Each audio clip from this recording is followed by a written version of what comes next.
நாம் எல்லாரும் உபாகமத்தின் புஸ்தகம் 28வது அதிகாரம் 14வது வசனத்தை எடுத்துக்கொண்டு வாசிக்கலாம். உபாகமத்தின் புஸ்தகம் 28வது அதிகாரம் 14வது வசனம், பக்கம் 258, பேஜ் நம்பர் 258. பழைய ஏற்பாடு புஸ்தகத்தில் பேஜ் நம்பர் 258 வாசிக்கிறேன். எல்லாம் சேர்ந்து வாசிக்கலாம். இன்று நான் உங்களுக்கு விதிக்கிற உன் தேவனாகிய கர்த்தரின் கட்டளைகளை கைக்கொள்ளவும் அவைகளின்படி நடக்கும் அவைகளுக்கு செவி கொடுத்து வந்தால் கர்த்தர் உன்னை வாழாக்காமல் தலையாக்குவார், நீ கீழாகாமல் மேலாவார். திரும்ப சேர்ந்து வாசிப்போம். என்ன சொல்றது? இன்று நான் விதிக்கிற உன் தேவனாகிய கர்த்தரின் கட்டளைகளை கைக்கொள்ளவும் அவைகளின்படி நடக்கவும் அவைகளுக்கு செவி கொடுத்து வந்தால் கர்த்தர் உன்னை வாழாக்காமல் தலையாக்குவார், நீ கீழாகாமல் மேலாகாய். 12வது வசனம் சொல்றது, ஏற்ற காலத்தில் உன் தேசத்திலே மழை பெய்யவும் நீ கையிட்டு செய்யும் வேலைகளை எல்லாம் ஆசீர்வதிக்கவும் கர்த்தர் உனக்கு தமது நல்ல பொக்கிஷசாலையாகிய வானத்தை திறப்பார், நீ அநேக ஜாதிகளுக்கு கடன் கொடுப்பாய், நீயோ கடன் வாங்காது இருப்பாய். எப்படி? 2 விதமா சொல்றேன். ஒண்ணு, நீ ஆண்டவருடைய வசனத்தை உண்மையாக கைப்பற்றி ஆண்டவருடைய வார்த்தைக்கு நீ கீழ்ப்படிந்து கர்த்தர் சொல்லுகிற விதத்திலே ஒரு வாழ்க்கை வாழ்கிறாய் என்று சொன்னார். பிரச்சனையே அங்கே தானுங்க. ஆண்டவர் சொல்ற மாதிரிலாம் வாழ முடியுமா அப்படின்னு கேட்டீங்கன்னா, அவர் என்ன வெட்டி முடிக்க சொல்றாரு, வசனத்தை கை கொள்ளுங்கிறார். வசனத்தை கை கொள்ள முடியலன்னா ஆண்டவரை கிருபையை தாங்கன்னு கேட்க சொல்றாரு. நீ தோத்துட்ட, அவ்வளவுதான், வாழ்க்கை முடிஞ்சு போச்சுன்னு நம்மளை பார்த்து சொல்றதில்ல. இங்க சொல்றாரு 2 விதமான விஷயங்களை சொல்ற. ஒண்ணு, நீ அநேக ஜாதிகளுக்கு கடன் கொடுப்பாய், நீயோ கடன் வாங்காது இருப்பாய். இன்னொரு பக்கம் சொல்ல, நீ வாழாகாமல் தலையாக இருப்பாய், கீழாகாமல் மேலாகும். இது நிறைய வாக்கு தத்தங்களை பத்தி பேசினாலும் முக்கியமா நீங்க கவனிக்க வேண்டியது இந்த 14வது வசனத்துல எப்படி சொல்ல வருதுன்னா, எப்படி அதை சொல்ல வருகிறதுன்னு சொன்னீங்கன்னா, நீ கடவுளுடைய வசனத்தை முக்கியத்துவம் கொடுத்து வாழ்ந்தேன்னா நீ எப்படி இருப்ப? லிவிங் பைபிள் டிரான்ஸ்லேஷன் இருக்கு. த லிவிங் பைபிள் எப்படியா சொல்றது, you shall always have upper hand. ஏன்னா உன் கை எப்பயுமே மேலே ஓங்கி இருக்கும். தானியலை பற்றி சொல்லும்போது தானியலின் காரியம் ஜெயமாக இருந்தது அப்படின்னா அவன் செய்யறதுக்கெல்லாம் சக்சஸ். அவன் சொல்லுவாங்க, இந்த உலகத்தை சொல்லுவாங்கல்ல, அவன் கை வச்சா அவன் நடக்காதே கிடையாது, அவன் எதை கை வச்சாலும் சக்சஸ் ஆகும் அப்படின்னு சொல்லுவாங்கல்ல. அப்படி இங்க என்ன சொல்றாருன்னா, ஏற்ற காலத்தில் உன் தேசத்தில் மழை பெய்யும். போன செய்தியில பார்த்தோம், ஈசாக்குக்கு அவன் எடுத்த தேசத்துல அவனுக்கு மட்டும் தண்ணி கிடைச்சது. அவன் விவசாயம் பண்ற, அவனுக்கு மட்டும் 100 மடங்கு பலன், அவனுக்கு பலன் கிடைச்சது. அவனுக்கு பெருசா அறுவடை இருந்தது. அவனுக்கு யாருமே விதைக்காத காலத்துல, யாருமே அறுக்காத காலத்துல அவன் விதைச்சு அறுவடை செய்வான். மற்ற எல்லா அந்த தேசத்தில் இருந்தவனை விட அந்த தேசத்தில் வாழப்போன இவனுக்கு நிறைவான ஆசீர்வாதம் ஏனென்றால் கர்த்தரை விசுவாசித்திருந்தார். கர்த்தர் இங்க இருந்தாரு, கீழ்ப்படிந்து அங்க இருந்தான். என்னன்னா, கர்த்தர் சொல்றதுக்கு கீழ்ப்படிந்து இருக்கிறவர்கள், கர்த்தருக்கு சொன்னபடியே செயல்படுகிறவர்களுக்கு கர்த்தருடைய ஆசீர்வாதம் இருக்கும். சில சமயம் பார்த்தா நமக்கு கர்த்தர் கானான் தேசத்தை வாக்கு பண்ணியிருப்பாரு. நமக்கு பார்க்கும்போது ஏத்தவளை பச்சை பச்சைன்னு தெரியும். லோத்து செலக்ட் பண்ணாம செலக்ட் பண்ணிட்டு போனோம்னா கஷ்டம், தேசமே எல்லாம் போச்சு. நம்ம லைஃப்ல திரும்ப அவன் எங்க தான் வந்தான்னா, ஆபிரகாமுக்கு கொடுக்கப்பட்ட ஒரு பகுதியில் வந்து கூடியிருந்தான். கடைசியில் என்னன்னா, வாக்குவாதம் பண்ணி பிரிஞ்சு போறது முக்கியம் கிடையாது, ஆனால் வாழ வேண்டிய இடத்துக்கு வந்து சேரணும், அவ்வளவுதான். இங்க நல்லா கவனிங்க, கர்த்தர் 2 விஷயங்களை சொல்றாரு. ஒண்ணு, நீ கீழா இருப்பதில்லை மேலா இருப்பாய், வாழா இருக்க மாட்டாய் தலையா இருப்பாய்ன்னு சொல்லும் போது என்ன சொல்றன்னா, நீ எல்லாத்துலயும் டாப்ல இருப்ப அப்படி சொல்ல வர. அதுக்கு 13வது வசனத்தை சொல்லு, 12வது வசனத்துல உபாகமம் 22 சொல்லு, ஏற்ற காலத்தில் உன் தேசத்திலே மழை பெய்யவும் நீ கையிட்டு செய்யும் வேலைகளெல்லாம் ஆசீர்வதிக்கும் கர்த்தர் உனக்கு நல்ல பொக்கிஷசாலையாகிய வானத்தை சொல்லுங்க திறப்பா. திறப்பா திறப்பா என்ன அர்த்தம்? இந்த வசனத்தை சொல்ற, நான் திறந்த வாசல்களுக்கு முன்பாக வைத்திருக்கிறேன். வெளிப்படுத்தல 3:8 சொல்றது, உனக்கு திறந்த வாசலை வைத்திருக்கிறேன். இப்ப என்ன சொல்றா, உனக்காக வாசலை திறப்பேன் அப்படி சொல்லிட்டு தான் சொல்றாரு, நீ அநேக ஜாதிகளுக்கு கடன் கொடுப்பாய், நீயோ கடன் வாங்காது இருப்பாய். நான் சொல்றேன்னா, அப்படி சொல்லிட்டு தான் பின்னாடி சொல்றேன், நீ கர்த்தர் உன்னை வாழாக்காமல் தலையாக்குவார், கீழாகாமல் மேலாகுவார். இப்ப இந்த ரெண்டு விஷயத்தையும் கம்பேர் பண்ணி பாருங்களேன். ஒரு பக்கம் கர்த்தர் உங்களை கீழே இருக்க மாட்டேன் மேல இருக்கிறாரு, இன்னொரு பக்கம் நமக்கு நடக்கிறதெல்லாம் பார்த்தீங்கன்னா சம்பந்தமே எல்லாம் நடக்குது. உண்மையிலே இதுக்கெல்லாம் கரெக்டாக தான் நடக்குதா, கரெக்டாக தான் போகிறோமா டவுட் வரும். ஏன்னா கர்த்தர் வாக்கு பண்ணது ஒன்று, நமக்கு நடக்கிறது ஒன்று. இப்போ உபாகமம் 28வது அதிகாரம் 12வது வசனத்துல சொல்றாரு, உனக்காக நான் வானத்தை திறப்பேன், நீ அநேக ஜாதிகளுக்கு கடன் கொடுப்ப, கடன் வாங்க மாட்டேன்னு சொல்றாரு. அப்படின்னா தேசத்திலே நீ பெரிய ஆளா இருப்ப. பின்னாடி என்ன சொல்றாரு, நீ தலையா இருப்பாய், வாளா இருக்க மாட்டாய், டாப்ல இருப்ப, கீழே மற்றவங்க கீழே இருக்க மாட்டேன் அப்படின்னு சொல்ல வர்றாரு. பார்த்தீங்கன்னா இது ஆசீர்வாதத்தின் ஒரு பகுதி.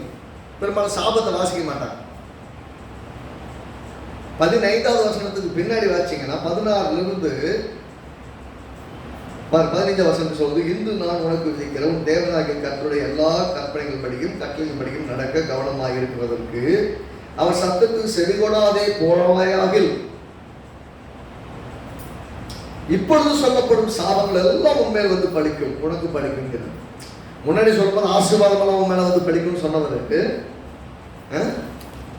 முன்னாடி இந்த ஆசீர்வாதம் எல்லாம் உண்மையில வந்து பலிக்கும் அப்படின்னு சொன்னவர் பாருங்க. 2வது வசனம் உபாகமம் 28:2 பாருங்க.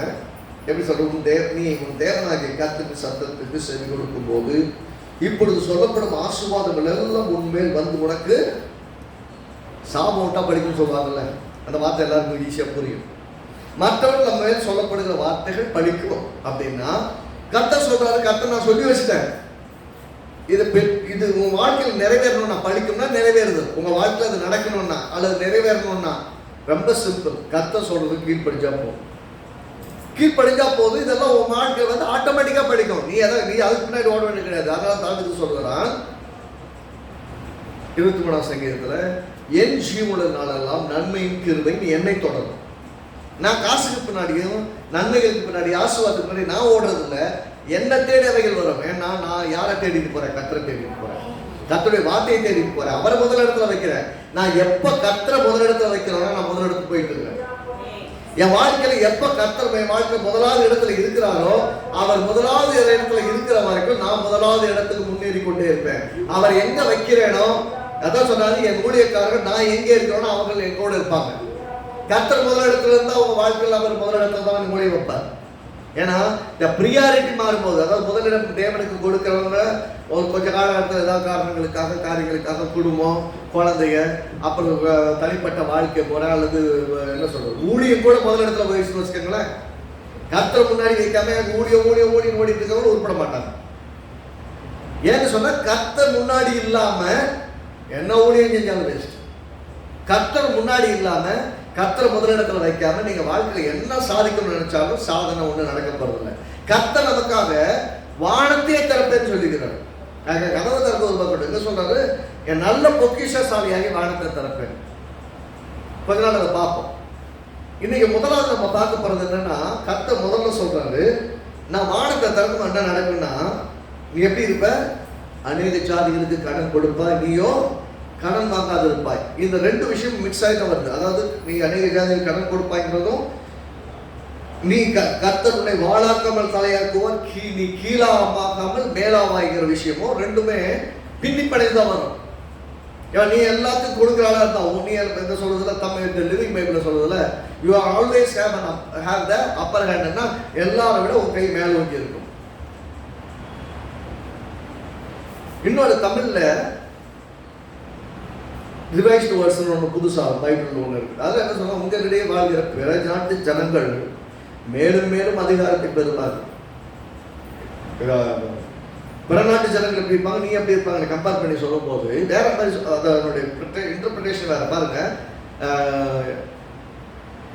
நம்ம வாசிக்கும் போது இப்பொழுது சொல்லப்பட்ட சாபங்களெல்லாம் உண்மையில படிக்கிற 15 வசனம் வாச்சோமே, அந்த 15 வசனத்துக்கு அப்புறம் பின்னாடி வர்றது எல்லாமே சாபம். பெரும்பாலும் அதை வாசிக்க மாட்டாங்க. ஏன் வாசிக்க மாட்டாங்கன்னா கேட்கறதுக்கு பயங்கரமா இருக்கும்.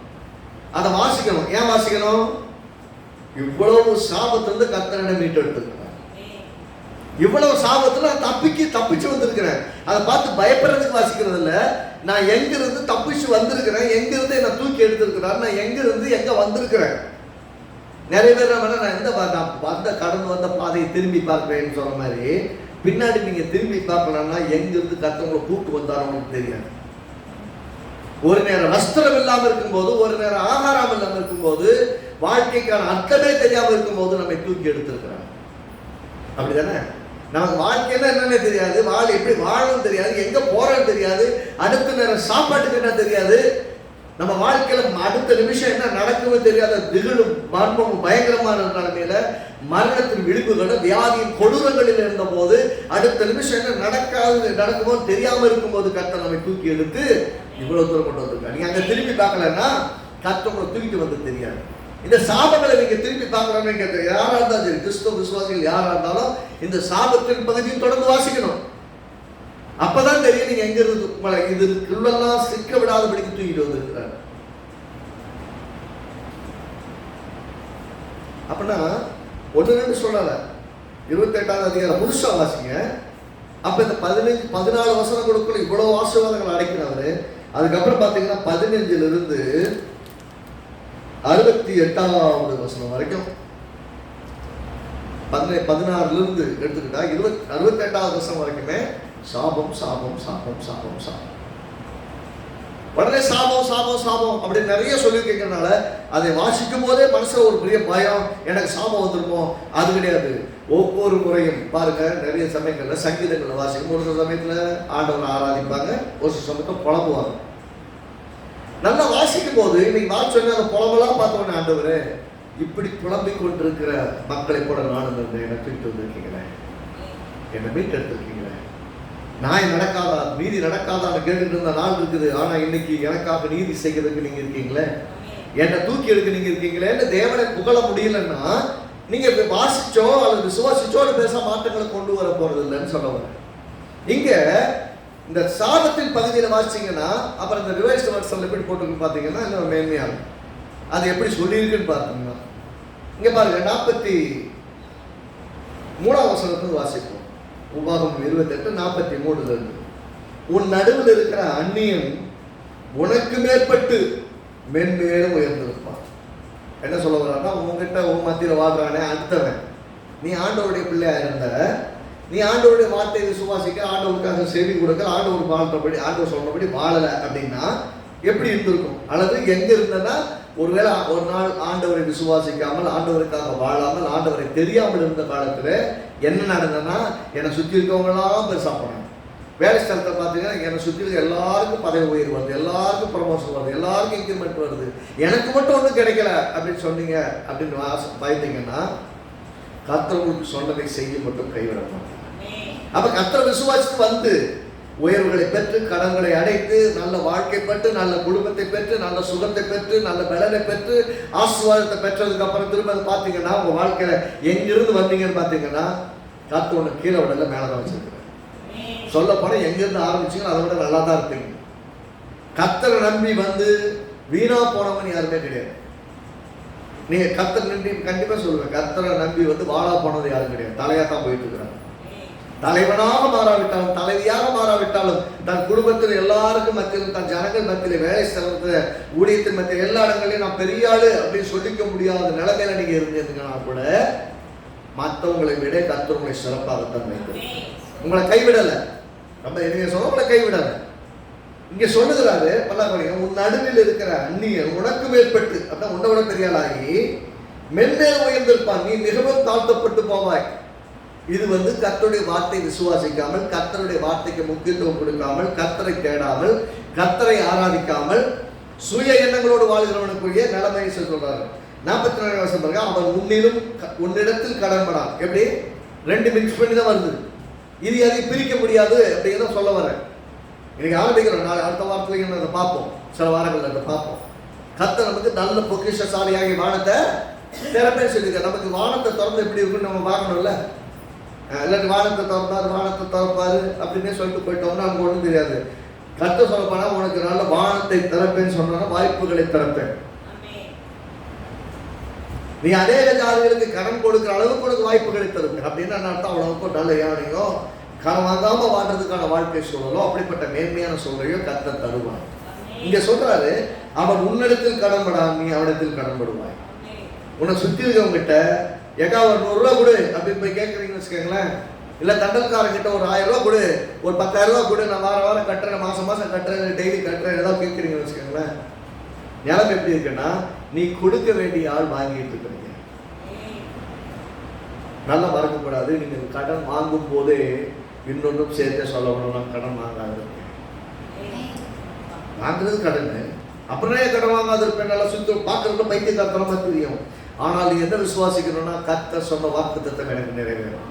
ஒருவேளை இன்னைக்கு என்ன தேவைகளுடைய நெருக்கங்கள், என்ன சவால்கள் மத்திய ஒரு வாங்கிட்டு இருக்கலாம். ஆனால் தீர்மானம் என்ன, அடுத்த தடவை கடன் வாங்கக்கூடாது. நான் கொடுக்கிற ஆளா இருக்கணும், வாங்குற ஆளா இருக்கக்கூடாதுங்கிற தீர்மானத்தோடும் அந்த விசுவாசத்தோடும் அந்த ஜெபத்தோடும் அந்த அறிக்கையோட, ஆண்டவரே எந்த காரணத்தை முன்னிட்டும் நான் கடன் வாங்க போகக்கூடாது, நான் உண்மை நம்பி இருக்கிறேன் அப்படி நின்று வாழ கற்றுக்கொண்டு அது விசுவாசித்தீர்கள் என்று சொன்னால் சொல்றாரு, அவன் உன்னிடத்தில் கடன் பண்ண மாட்டான். உன்னை சுற்றி இருக்க வேண்டிய நீ கடன் வாங்க மாட்டேன். என்ன சொல்றாரு, அவன் தலையாக இருப்பான், நீ வாழாயிருப்பான். எப்படி? நீ கடன் வாங்கிட்டேன்னா 2 மிக்ஸ் பண்ணி தான் இருக்கு, பின்னி பிணைச்சுதான் இருக்கு. இது தனியாகவும் இது தனியாகவும் கிடையாது. நீ கடன் வாங்காம இருந்தீங்கன்னா நீ தலைவன் மாதிரி இருப்ப, கடன் வாங்கிட்டேன்னா மாட்டிக்க. இது அந்த ரிவைஸ் வெர்ஷன்ல எப்படி மொழிபெயர்த்திருக்காங்க பார்த்தீங்கன்னா, உன்னிடத்தில் வாழ்கிற பிறநாட்டு ஜனங்கள் மென்மேலும் அதிகாரத்தை பெறுவார்கள். அப்படின்னா உன்னை விட பெரிய ஆளாக போயிட்டே இருப்பாங்க. நீயோ உனக்கு இருந்த அதிகாரத்தையும் இழப்பாய். உனக்கு என்ன அதிகாரம் இருந்தோ அதையும் மிஸ் பண்ணிடுவேன், அதையும் லூஸ் பண்ணிடுவேன். பிறநாட்டுக்காரர்கள் உனக்கு கடன் தர பணம் வைத்திருப்பார்கள், ஆனால் அவர்களுக்கு கடன் கொடுக்க உன்னிடத்தில் பணம் இருக்காங்க. ஈஸியா புரியுதா? ஈஸியா புரிஞ்சுக்கிறாங்க. இதை பார்த்தீங்கன்னா பிறனுக்கு கடன் கொடுக்கணும், அங்கேயே காசு இருக்கும். ஏன்னா நம்ம சாதிக்க சொல்லுவாங்க, கையில காசு இருந்தால் ஏன் கடன் வாங்க போறேன், கையில நான் காசு வச்சிருந்தாலும் ஏங்க கடன் வாங்க போறேன். அதான் கத்த சொல்றாரு, பிறனுக்கு கொடுக்குற அளவுக்கு அவங்கிட்ட காசு இருக்குது இல்ல, உங்ககிட்ட காசு எல்லாம் போயிடும். நல்லா திரும்பி பாருங்க, ஒரு காலத்துல எவ்வளவு நெருக்கங்கள், எவ்வளவு சவால்கள், எவ்வளவு கடன் பிரச்சனை மத்தியில் வாழ்ந்தோம். கர்த்தரை விசுவாசித்தனால் கர்த்தர் தூக்கிட்டு வந்திருக்கிறார். ஒருவேளை இன்னைக்கு நீங்க கடன்ல சிக்கிக்கிட்டு இருக்கீங்க, கடன்ல மாட்டிட்டு இருக்கிறீங்க, என்கிட்ட எனக்கு வாழ்றதுக்கே காசு இல்லை, நானே கையில் இருந்த ஏதாவது வகையில காசு கிடைக்குமான்னு எதிர்பார்த்துட்டு இருக்கேன்னா உண்மையான நிலைமை அதான் கூட இருக்கும். ஆமா, இல்லைன்னு மறுக்கல. ஆனா இப்பயும் சொல்லுகிறேன், உங்கள் தேவனாகிய கர்த்தர் வாக்கு பண்ணின உண்மை உள்ளவர். வானம் மாறிடும், பூமி மாறிடும், காலம் மாறும், சூழ்நிலை மாறும், மனுஷங்க மாறுவாங்க, கர்த்தர் வாக்கு பண்ணின மாறாதுங்க. அவர் தான் சொல்றாரு, நான் என்ன பண்ணுவேன்னா, நீ அநேக ஜாதிகளுக்கு கடன் கொடுப்பாய். நீயோ ஆக்சுவலா நம்ம அப்படித்தான் இருக்கணும். யோசிச்சு பாருங்களேன், உங்க லைஃப்ல அப்படி யோசிச்சு பார்த்துருக்கீங்க? நீங்க கேட்கிற யாரா இருந்தாலும் சரி, கொஞ்சம் திங்க் பண்ணி பாருங்களேன். நான் எப்படி இருக்க வேண்டிய ஆளு, நான் எப்படி இருக்கிறேன்? இதுதான் நான் தேவன் என்னை இப்படித்தான் உண்டாக்கியிருக்காருன்னு பார்த்தா, அவரை மாதிரியே உண்டாக்கி ஒருத்தரை வச்சிருக்கிறார். உங்களை என்னையும் எப்படி வச்சிருக்காங்கன்னா அவரை மாதிரியே உண்டாக்கி வச்சிட்டார். யார் மாதிரி? தேவனை மாதிரி. ஆண்டவராக இயேசு எப்படி இருக்காரோ, நம்முடைய மாம்சத்தில் வந்த ரட்சகர் எப்படி இருக்கிறாரோ அப்படியே உங்களை என்னை உண்டாக்கிட்டார். உண்டாக்கிட்ட என்ன சொல்றாரு, அவருடைய கல்வாரி சிலுவையின் ரத்தத்தால் மீட்டு அவருடைய ஜீவனை நமக்குள்ள கொடுத்து, இப்ப புதிய ஜீவனை நமக்குள்ள கொடுத்திருக்காங்க, நித்திய ஜீவனை. அப்படின்னா தேவன் எப்படி இருக்கிறாரோ அப்படிப்பட்ட வாழ்க்கையை, ஜீவனை, உயிரை உடையவர்களா இருக்கிறோம். அப்படின்னா தேவன் சாவாவை உள்ளவர்.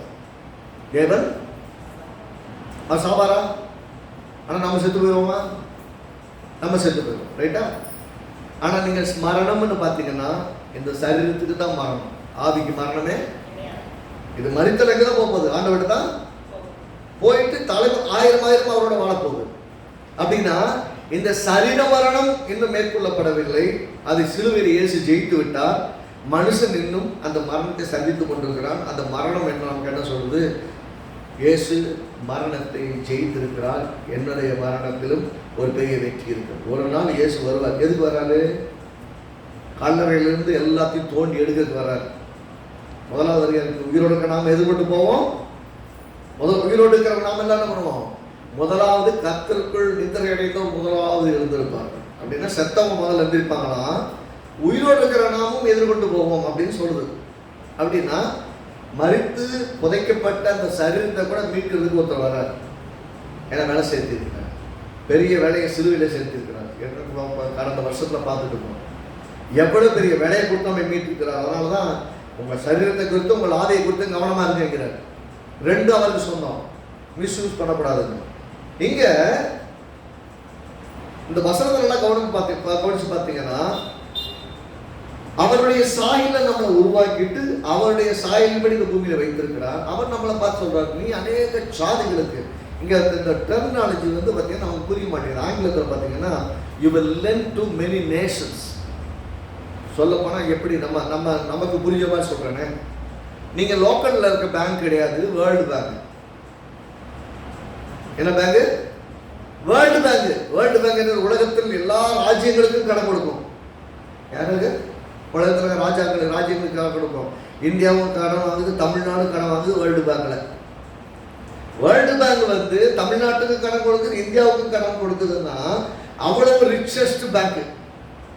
கர்த்தர் என்ன சொல்றாரு, நீ அநேக ஜாதிகளுக்குன்னா அநேக தேசங்களுக்கு கடன் கொடுப்பாய். ஆனா எப்படி ஆயிட்டோம்னா, அதாவது ஆண்டவரை அறியாத காலத்திலோ அல்லது ஆண்டவரை அறியாமல் வாழ்ந்து கொண்டிருக்கிற ஒருவேளைக்கு நீங்க ஒருவேளை இன்னைக்கு நிலைமையில கடனோடையும் நெருக்கத்தோடையும் போராடி கொண்டிருந்தீங்கன்னா, நீங்க எப்படி இருக்க வேண்டிய ஆளவங்களை ஒரிஜினலா உண்டாக்கியிருக்காருன்னா அவரை மாதிரியே உண்டாக்கிட்டார்.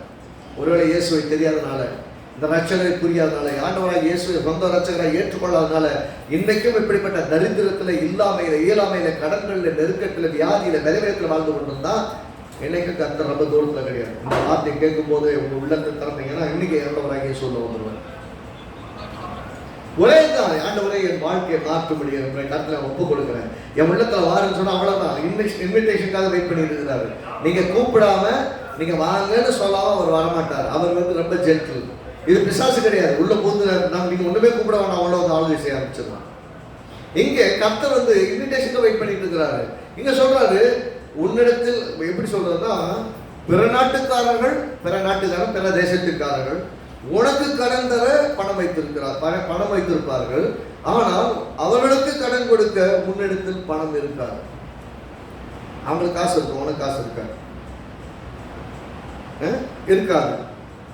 ஆனால் அவர்களுக்கு கடன் கொடுக்க முன்னிடத்தில் பணம் இருக்காது. தலை உடலை கட்டுப்படுத்துவது போன்று அவர்கள் முன்னை கட்டுப்படுத்துவார்கள். நீ வாளை போன்று இருப்பாய். உன்னை கட்டுப்படுத்துவாங்க. ஏன் கட்டுப்படுத்துவாங்க? கடன் வாங்கிட்டீங்கன்னா நீங்க என்ன செய்ய முடியாது தெரியுமா?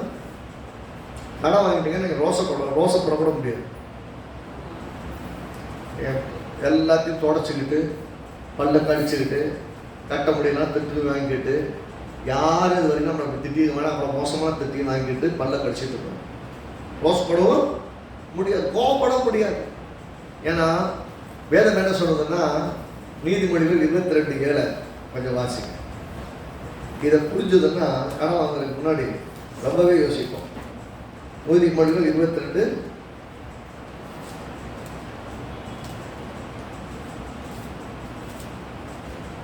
7ஆம் வசனம், பக்கம் 782, பேஜ் நம்பர் 782. எடுத்து சேர்ந்து வாசிக்கிறோம். ஐஸ்வர்யவான் தரித்திரனை, அப்படின்னா அந்த பணக்காரன் ஏழை ஆள்றான். அது உண்மையா இல்லையா? இன்னைக்கு அதான் உண்மை. பணக்காரன் ஏழைகளை ஆளுகிறான். அதான் பணக்காரன் ஐஸ்வர்யவான் தரித்திரனை ஆளுகிறான். கடன் வாங்கினவன், எல்லாம் செஞ்சவங்க, கடன் வாங்கினவன் கடன் கொடுத்தவனுக்கு அடிமை. எல்லாம் சொல்லுங்க, அடிமை.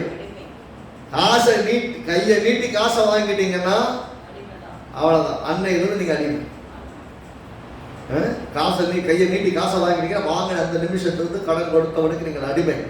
அதனாலதான் சொல்லுகிறாருங்க, என்ன சொல்றாருன்னா, அவன் உனக்கு கட்டுப்படுவாங்க, உன்னை கட்டுப்படுத்துவாங்க. உன்னை தலையா இருக்க விட மாட்டாங்க, வாழா வச்சிருவாங்க. அவன் உனக்கு மேல ஆண்டு கொண்டு இருப்பான். இங்க உபாகமம் 43, 44 அதான் சொல்லுது. அவன் உன்னிடத்தில் கடன் படாமல் நீ அவனிடத்தில் கடன் படுவாய், நீ அவனுக்கு வாழாய் இருப்பாய். காலம் கொடுத்துட்டான்னு என்ன அர்த்தம்? நீ மேல இருக்க வேண்டிய ஆளு, நீ கொடுக்குற ஆளா இருந்தா என்ன அர்த்தம்? மேல இருப்ப. நீ வாங்குற ஆள் ஆயிட்டனா இப்படி நீட்டுற ஆள் ஆயிட்ட. என்னைக்கு நீ கையை அப்படி நீட்டிட்டியோ நீ கீழே போயிரு. நீ கொடுக்கிறவளா இருக்கிற வரைக்கும் தான் நீ மேல, கொடுக்கிற வரைக்கும் தான் நீங்க மேல இருப்பீங்க. கையை என்னைக்கு நீட்ட ஆரம்பிச்சிட்டீங்கன்னா கீழே போயிருப்பீங்க. உங்க கை இப்படி தாழ்ந்து, கை மட்டும் தாழல, நீங்களும் தாழ்ந்துறீங்க, தரமும் தாழ்ந்து. அதனாலதான் இங்க வேதம் ரொம்ப சிறப்பா சொல்றது, வாங்குகிறதை பார்க்கணும், கொடுப்பதை சிறப்பு.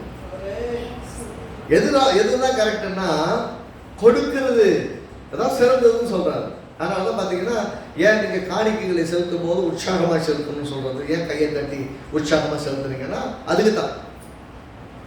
இது எப்படின்னா எல்லாவற்றையும் கொடுக்கிறவருக்கே கொடுக்கிறதுக்கான ஒரு வாய்ப்பு தேவன் கொடுக்கிறார். எல்லாத்தையும் நீங்க தான் கொடுத்தீங்கன்னு ஒரு அக்னாலஜ்மெண்ட்.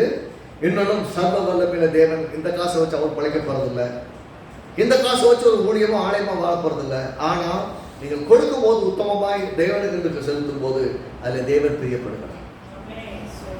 கர்த்தர் எப்படி பார்க்கிறாருன்னா நீங்கள் கொடுக்கிறதுல எப்படிப்பட்ட இதயத்தோடையவளா இருக்குது. அதனால பாத்தீங்கன்னா காணிக்கைகளை செலுத்தும் போது தசம்பாகளை செலுத்தும் போது மன கஷ்டத்தோடு செலுத்தக்கூடாது. அதனால தான் பார்த்தீங்கன்னா அப்போஸ்தலனாகிய பவுல் சொல்கிறார், அவனவன் விசனமாயமல்ல கட்டாயமாயமல்ல. விசனமான வருத்தப்பட்டுக்கிட்டேன் கேட்டாங்களே வேற என்ன பண்றது, அதுக்காக அப்படி இல்லை. அவனவன் விசனமாயமல்ல கொடுத்தே ஆகணும் என்று யாரும் கட்டாயப்படுத்தி கேட்கிறார்கள் என்பதற்காக கொடுக்காத அப்படின்னு சொல்றேன். அவனவன் விசனமாயமல்ல கட்டாயமல்ல, அவனவன் தன் மனதில் நியமித்து கொண்டபடியே கொடுக்க கடவுள். அப்படின்னா நான் இப்படிக்க சொல்றேன், உங்க வாழ்க்கையில உங்கள் ஜெபங்களில் அஸ்திபாரமா ஜெபிக்க வேண்டிய ஜெபம், ஆண்டவரே நான் கொடுக்குறாளா இருக்கணும் வாங்குறாளா இருக்கணும். ஒருவேளை வாங்கிக்கிட்டு இருக்கிற அந்த நிலைமையில கூட, கை ஏந்திக்கிட்டு இருக்கிற நிலைமையில கூட, ஆண்டவரே இன்னைக்கு நான் கை ஏந்திரமான நிலைமையில இருக்கலாம், ஆனா நான் நாட்களுக்காக காத்திருக்கிறேன், ஜெபிக்கிறேன், விசுவாசிக்கிறேன், நான் வாங்குகிறாளா இருக்க மாட்டேன், கொடுக்குறாளா இருப்பேன். அநேகருக்கு கொடுக்கிறவர்களா என்னை உயர்த்துவீங்க, நான் மேல இருப்பேன், கீழே இருக்க மாட்டேன், வாழா இருக்க மாட்டேன், தலையா இருப்பேன். நீ அநேக ஜாதிகளுக்கு கடன் கொடுப்பா என்ற வார்த்தை என் வாழ்க்கையில நிறைவேற மாட்டவர். அதுக்காக காத்திருக்கிற ஆண்டவரே நீங்க விசுவாசமா நீங்க அறிக்கைட்டீங்கன்னா கர்த்தர் அதை எல்லாத்தையும் செய்வார். The Living Bible ஆங்கிலத்தில் எப்படி சொல்றோம், foreigners living among you shall become richer and richer, while you become poorer and poorer.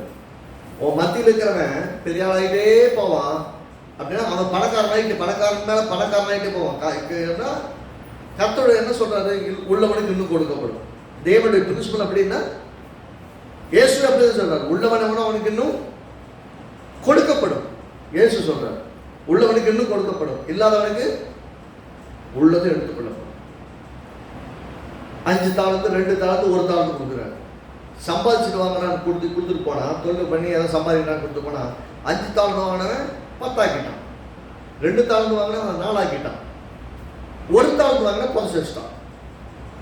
அதை எடுத்து 10 தாளந்து வச்சிருக்கான். இப்போ அவங்க கொடுக்க சொல்றாரு, என்ன ஆண்டவர் இதெல்லாம் அநியாயம் இல்லையா? அவனுக்கு தான் ஏற்கனவே 5 தாளந்து கூட 10 வச்சிருக்கானே, யாருக்கு கொடுக்கணும்? 4 தாளந்து வச்சிருக்கணும் தானே கொடுக்கணும், அதான நம்ம கணக்கு. அப்படிதான் நல்லா கேட்போம். அவர் என்ன சொல்றாரு, உள்ளவனுக்கு வேணும் அவனுக்கு அதிகமாய் கொடுக்கப்படும். ஏன்னா எவரிடத்தில் அதிகமாய் கொடுக்கப்படுகிறோம் அவனுக்கு அதிகமாய் கேட்கவும் படும். உங்கள்கிட்ட கர்த்தர் பொறுப்பை கொடுக்கிறாரு, கர்த்தர் உங்களுக்கு அபிஷேகம் கொடுக்கிறாரு, கர்த்தர் உங்களுக்கு வரங்களை கொடுக்கிறார், கிருபையை கொடுக்கிறார், தாழ்ந்து கொடுக்கிறார், ஆற்றலை கொடுக்கிறான்னு சொன்னா ஊழியத்தை ஆதாய தொழிலை போல செஞ்சிடக்கூடாது. அபிஷேகத்தை பெற்றுக்கொண்ட நீங்கள் கர்த்தரிடத்தில் இலவசமாய் பெற்றீர்கள். ஒருவேளை தான் காத்திருக்கலாம், உபவாசித்திருக்கலாம், ஜெபித்திருக்கலாம், அநேக பிரயாசங்கள் மத்தியிலே மிக காத்திருப்புதல் மத்தியிலே உங்களை ஒடுக்கி கீழ்ப்படுத்தி தாழ்த்தி அநேக கீழ்ப்படுதலுக்கு உட்பட்டு வரங்களையும் கிருபைகளையும் எல்லாத்தையும் பெற்றிருக்கலாம். கர்த்தர் உங்கள் மூலமாய் அற்புத அடையாளங்களை செய்யலாம். அப்படி அற்புத அடையாளங்களை செய்கிற அளவுக்கு கர்த்தர் உங்களை உருவாக்கின பின்பாக நீங்க எப்படி ஆயிடக்கூடாதுன்னா நான் பெரிய ஆளுங்க அப்படின்ற மாதிரி மைண்ட் செட் வந்துடக்கூடாது.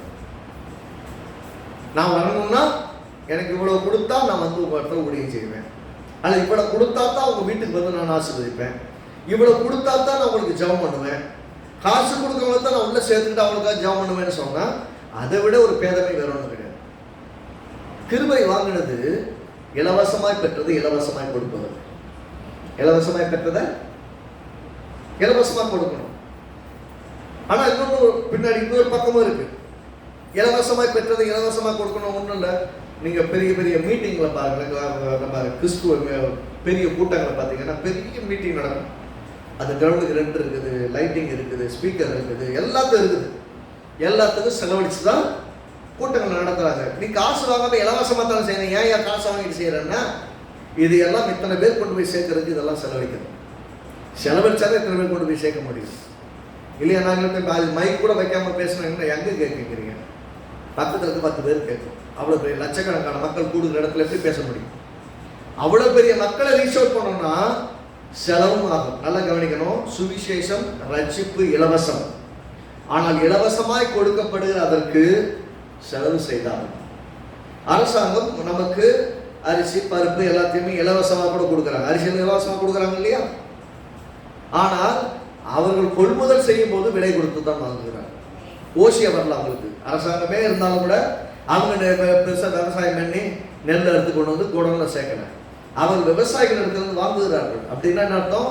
அவர்கள் ஒரு விலை செலுத்தி வாங்குகிறார்கள். அந்த விலை செலுத்தின ஒன்றை விலை இல்லாமல் மக்களுக்கு கொடுக்கிறார்கள். அப்படின்னா அதுக்கு செலவாகும். அது என்ன பண்ற செய்யறாங்க? மறிகளோ மற்ற விஷயங்களோ எடுத்து இதுக்கென்று சில காரியங்களை அலோகேட் பண்ணி அதை இலவசமாய் கொடுப்பதற்கோ அல்லது குறைந்த விலையில கொடுப்பதற்கோ உதவுகிறார்கள். வெளியில போய் வாங்கினா பருப்பு 150 ரூபா 160 ரூபான்னு சொன்னா இங்க 30 ரூபாய்க்கு தராங்க. அப்படின்னா அது என்னது? கிட்டத்தட்ட இலவசம் வேண்டும். இல்ல மிக குறைந்த விலையில கொடுக்குறாங்கன்னா அவ்வளவு பெரிய ஆதாயத்துக்காக செய்யறதில்லை. ஆனால் குறைந்த விலையில கொடுக்குறாங்க. அதுக்காக ஆண்டவருக்கு நாம் நன்றி செலுத்தணும்.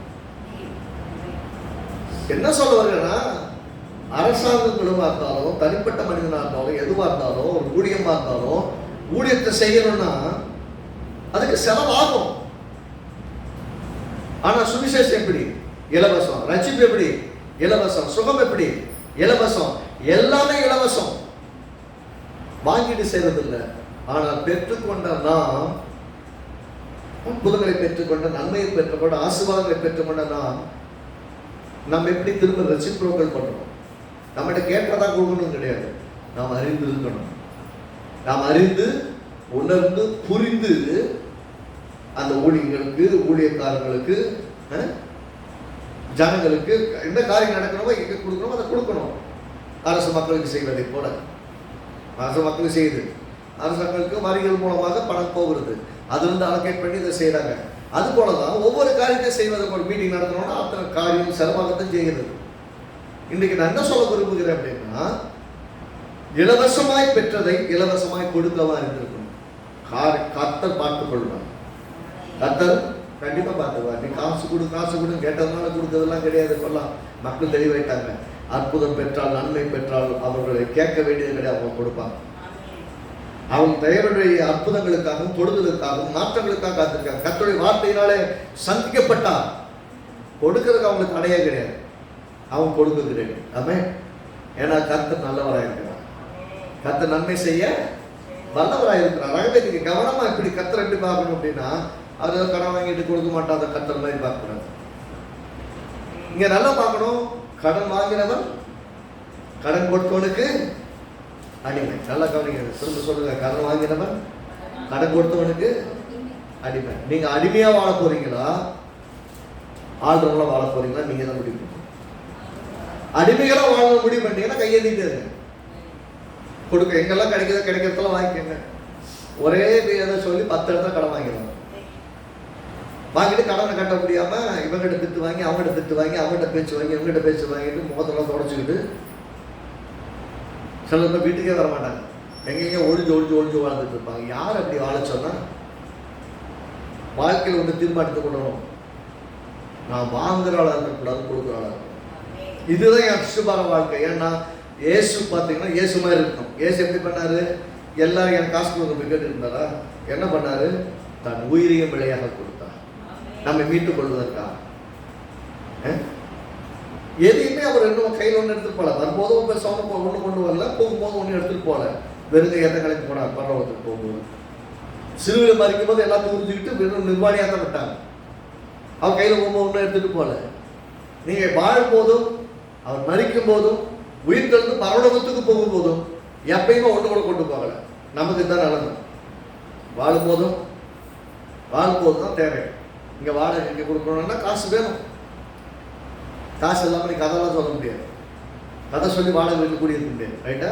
வாடகை கொடுக்கணும், பிள்ளைகளுக்கு ஃபீஸ் கட்டணும், சாப்பாட்டுக்கு வாங்கணும், எலக்ட்ரிசிட்டி கட்டணும், எல்லாத்துக்கும் காசு வேணும். அப்படி நீங்க எப்படி இருக்கணும்? ஒவ்வொன்றும் பண்றதுக்கு கையை நீட்டிட்டு காலா இருக்கக்கூடாது, கொடுக்க ஆளா இருக்கணும். அப்படின்னா உங்க ஜெபம் எப்படிப்பட்ட ஜெபமா இருக்கணும்? ஆண்டவரே, நான் அநேக ஜாதிகளுக்கு கொடுக்குற அளவுக்கு வரணும். அப்பதான் உங்களுக்கு தேவைகளை சந்திக்கலாம் திறமையா பார்த்தீங்க. முதல்ல நான் கடனே வாங்காத நிலைமைக்கு என்ன உயர்த்து காட்டுறேன். என்ன ஜெபிக்கணும்? நான் கடனே வாங்காத அளவுக்கு என்ன உயர்த்துங்க.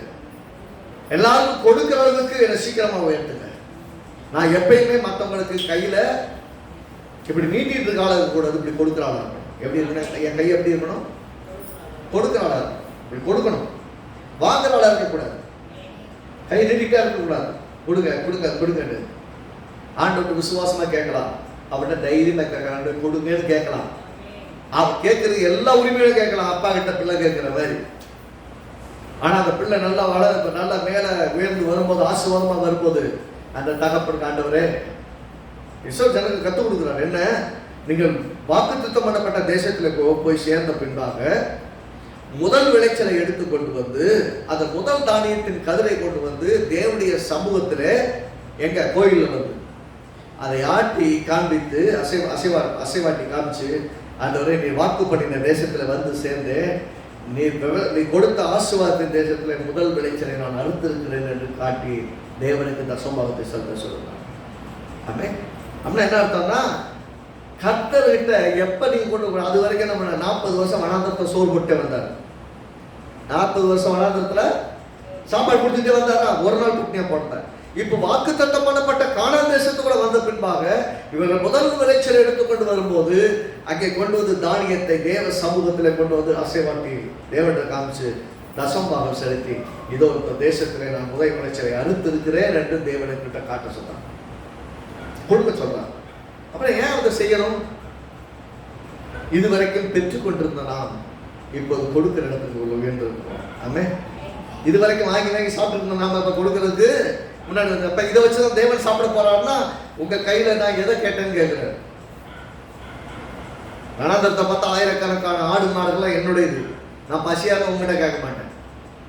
இது கர்த்தருக்கென்று அப்படின்னு சொல்றது ஒரு வகையில கர்த்தர் சாப்பிட போறாரா அப்படின்னா இல்லை. இது அவருடைய ராஜ்யத்துக்காக பயன்படும். அவ்வளவுதான். அப்படின்னா எப்படி இருக்கணும்னா, இங்க வேதம் சொல்றபடி கடன் கொடுத்தவன் எப்படி இருக்கான்? ராஜா மாதிரி இருக்கிறான். அவன் என்ன செய்யறான்னா செஞ்சான். கட்டாடி காசு கொடுத்தீங்கன்னா மரியாதையை நடத்துவாங்கள. காசு கொடுக்காம லேட் ஆச்சுன்னா மானபங்கமா மோசமா பேசிட்டு போயிடுவான். அப்படின்னு அர்த்தம், கடன் வாங்கிட்டீங்கன்னா எங்கேயும் ஓட முடியாது. நீங்க சுயமா வாழ முடியாது. கடனை கட்டி தீர்க்கிற வரைக்கும் நீங்க அடிமைகளா இருக்கிறீங்கன்னு அர்த்தம்னா அது கொடுக்காம நீ தப்பிக்க முடியாது. அதனால 2 விஷயத்த சொல்றது. ஐஸ்வர்யவான், நீதிமொழிகள் 22:7 இப்படி சொல்றது, ஐஸ்வர்யவான் தரித்திரனை ஆளுகிறான். தரித்திரன் யாரு? காசு இல்லாதவன். காசு இல்லாதவனை ஆளுகிறான். கடன் வாங்கினவன் கடன் கொடுத்தவனுக்கு அடிமை. இந்த 2 விஷயத்தையும் வரக்கூடாது. காசு இருந்தால் நீங்க ஆளுறவங்களா இருப்பீங்க. அதனால வேதம் சொல்றது, நீ அநேக ஜாதிகளுக்கு கடன் கொடுப்பாய் அப்படின்னு சொல்லிட்டு, நீ கீழாயிராமல் மேலாயிருப்பாய், வாழாயிராமல் நீ மேல இருக்கணும்னா. இந்த வசனம் உபாகமத்துல 28, 43, 44 தான் இந்த 2 வசனத்தினுடைய கனெக்ஷனை சொல்லுது. உபாகமம் 13க்கும் 12க்கும் 14க்கு இருக்கிற கனெக்ஷனை சொல்லுது. அப்ப நம்ம எப்படி வாழ்க்கையில் இருக்கணும் பார்ப்போம். என்ன பண்ண போறோம்? அநேகருக்கு கொடுக்கிற அளவுக்கு இருக்க போறோமா, இல்லை வாங்கிட்டே இருக்க போறோமா? இப்ப நம்ம ஜபமும் விசுவாசம் நம்பிக்கை என்ன மாதிரி இருக்கணும்னா, கொடுக்கிறாளா இருக்கணும். என்ன சொல்லுங்க? நான் கொடுக்கிறாளா இருக்கணும். அநேக ஜாதிகளுக்கு நான் கொடுப்பேன், கடன் வாங்காது இருப்பேன். ஆமே. நான் கீழா இருக்க மாட்டேன், மேலா இருப்பேன். நாளா இருக்க மாட்டேன், தலையா இருப்பேன். அதுதான் டெசிஷன். நான் எப்படிதான் இருக்கணும்? மேலதான் இருக்கணும். வாழை இருக்க கூட தலையா இருக்கணும். பரவாயில்லைங்க, கடைசியில் எங்க ஓரமா உட்காந்து போயிடுறாங்க. இல்ல, நீங்க ஓரமா உட்காரணும்னு நீங்க நினைச்சீங்கன்னா சரி. நான் ஒருவேளை கிரியல் மாதிரி நான் குடும்பத்திலேயே கடைசி குடும்பம்னா நீ தான் டாப்ல வரணும், மேல தூக்கி உட்கார. நீ வாழா இருக்க, நீ ரெடி. ஆனா உன்னை அழைத்தவர் உன்னை வாழா இருக்க விடுறது ரெடியாவே இல்லை. உன்னை ரட்சித்தவர், உன்னை அழகுபடுத்துகிறவர், உன்னை மேன்மைப்படுத்துகிறவர். யோசிச்சு பாருங்க. உங்க வாழ்க்கையில மற்றவனை விட நீ நல்லா இருக்கணும்னு பார்க்கிற ஒரே ஒருவர் ஆண்டவராகிய இயேசு மட்டும். ரட்சிக்கிறது மட்டும் கிடையாது. நீ ரட்சிக்கப்பட்டு அப்படியே நாசமா போ, அப்படியே வாழ்ந்துக்கோ, எப்படி இருந்துக்கோ கிடையாது. அவர் வாக்கு எப்படின்னா, நீ அவனை விட மேல இருக்கணும். உன்னை சுற்றி இருக்கிறவன் உனக்கு கடன் கொடுக்கிற அளவுக்கு நிறைய வச்சிருக்கிறான்னா நீ எப்படி பார்க்கணும்னா, ஆண்டவரே நான் எனக்கு கடன் கொடுக்குறானு, இவனை விட நான் கடன் கொடுக்குறான். கடன்னா வட்டி கொடுத்துட்டு அவன் பண்ற அதே தொழில் நீங்க பண்றது கிடையாது. நீங்க எப்படி இருக்கணும்னா தாராளமாய் கொடுக்கிறவளா இருக்கணும், இலவசமாய் கொடுக்கிறவளா இருக்கணும், உதாரணத்துவமாய் கொடுக்கிறவளா இருக்கணும். அப்படி உயரணும்னா உங்க மனம் மாறாமல், உங்கள் விசுவாசம் மாறாமல் உங்களால் அந்த இடத்துக்கு போகவே. நான் சொன்னேன், கர்த்தரே வானத்தையே திறந்தாலும் சரி, வாசலையே திறந்தாலும் சரி, வாழ்க்கையில் எல்லா பகுதியிலும் கதவை திறந்து எல்லா பக்கம் திறந்து வச்சாலும் சரி, புத்தியில திறப்பு வரலன்னா, அறிவு கதவு திறக்கலன்னா, மன கண்கள் திறக்கலன்னா உங்களால் அந்த இடத்தை அடையவே முடியாது. அப்படின்னா அதை அடையணும்னா எப்படி போகணும்? சத்தியத்தை விளையணும். நான் எப்படி இருக்கணும்னு கர்த்தர் விரும்புகிறார். இப்ப யோசிங்க, எந்த அப்பா அம்மாவாவது கடன் வாங்கி பொழைச்சுக்கணும் பிள்ளைகள் எடுத்துருக்குறாங்களா? கிடையாது. அவங்க கடன் வாங்கி அவ்வளவு செலவழிக்கிறதுக்கு என் பிள்ளை நல்லா வந்து நல்லா வாழணும், கடன் வாங்கிக்கிற நிலைமைக்கு போயிடக்கூடாது. ரைட்டா? அப்போ பெற்றோர்கள் இப்படி யோசிச்சாங்கன்னா கர்த்தர் சொல்றாரு, பொல்லாதவர்களாகிய நீங்கள் உங்க பிள்ளைகளுக்கு நல்லவைகளை கொடுக்க அறிந்திருக்கும் போது பரமபிதாவாகிய நான் கேட்கிறேன். அப்படின்னா உங்க பிள்ளைங்க நல்லா வாழணும், கடன் வாங்காம இருக்கணும், நாம பட்ட கஷ்டம் பிள்ளை படக்கூடாதுன்னு நினைக்கிறீங்களே, உங்களை விட நல்லா தரப்படணும். அவர் எப்படி யோசிக்கிறாருன்னா, நீ பட்ட கஷ்டத்தை விட உன் பிள்ளைங்க எப்படி இருக்குன்னா கொடுக்குறவங்களா மாறிடும். நீ வாங்கினாலும் இருந்திருக்கலாம், ஆனா உன் காலத்துல நீ கொடுக்குற ஆளா இருக்கணும். உன் பிள்ளைங்க காலத்துல அவங்க கொடுத்து எல்லாருக்கும் நிறைவா இருக்கிறவங்களா இருக்கணும், யார்கிட்டையும் கையேந்திரவங்களா வாழக்கூடாது. அப்படின்னா நாம தான் தீர்மானிக்கணும். சொல்லுங்க, நான் தான் தீர்மானிக்கணும். ஆமென். நான் தீர்மானிக்கணும். அப்படின்னா என்னுடைய ஜெபம், என்னுடைய விசுவாசம் என்னவா இருக்க போகுது, அது என்ன எந்த இடத்துக்கு எடுத்து போக போகுது என்பதை முடிவு செய்ய போறோம். ஆமென் சொல்லுவோமே.